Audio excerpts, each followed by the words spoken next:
From Washington, this is VOA News.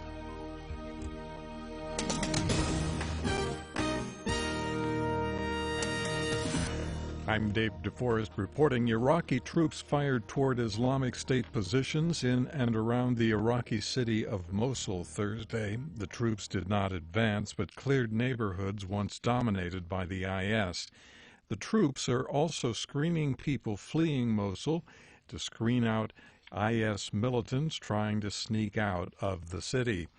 Meanwhile, to the east, a spokeswoman says the Syrian Kurdish-led force is close to encircling the Syrian city of Raqqa, the self-styled Islamic State capital. A Chinese senior public security official is the new head of the International Criminal Organization, a criminal police organization, or Interpol. Interpol says delegates at its 85th General Assembly in Indonesia elected China's Vice Public Security Minister, Meng Hongwei, as president. China's official Xinhua news agency reports that Hongwei is the first Chinese to hold the position. Former Venezuela Soccer Federation President Rafael Esquivel was found guilty Thursday on federal charges resulting from the FIFA corruption scandal. Esquivel pleaded guilty to 7 counts of racketeering, money laundering, conspiracy, and wire fraud. Each charge carries a maximum sentence of 20 years in prison. He had been linked to bribes in awarding sports marketing contracts associated with Copa America. Millions of Indians stood in line Thursday to exchange high-value currency notes, which have been scrapped in an effort to root out graft.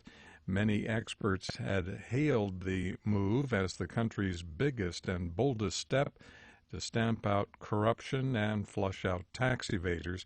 It's believed billions of dollars in cash had been squirreled away. This is VOA News. Just 2 days after his surprise election victory, President-elect Donald Trump and his wife Melania went to the White House to meet with President Barack Obama and First Lady Michelle. The president and the president-elect gave brief statements to reporters in the Oval Office after their meeting. Here is Mr. Obama. Well, I just had the opportunity to have an excellent conversation with President-elect Trump. It was wide-ranging. We talked about some of the organizational issues in setting up the White House. We talked about foreign policy. We talked about domestic policy. Trump told reporters the meeting was supposed to last about 10 minutes, but lasted 90, and that it could have gone on even longer.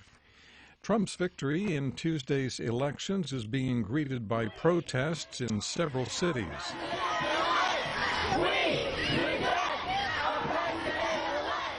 Immigrants, people of color, refugees, and others are among those protesting various positions the next president advocated during the recent campaign. Trump is reassuring some U.S. allies about security commitments in light of statements he made during the campaign.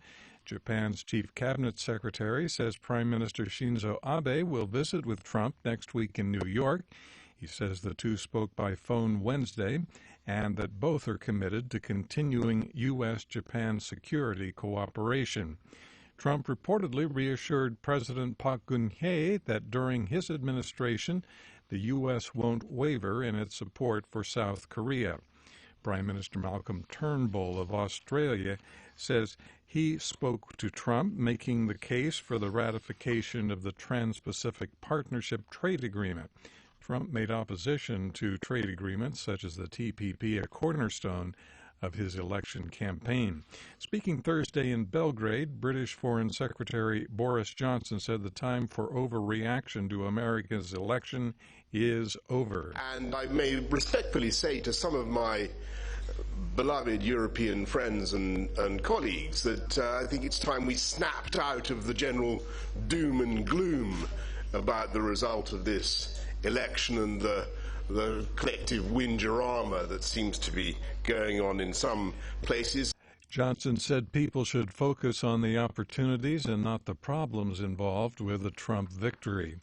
President Obama is asking the U.S. Congress for more than $11 billion in additional money for military spending. The funding would include money to fight Islamic State militants, to sustain higher overseas troop levels, and to modernize the Afghan military's helicopter fleet.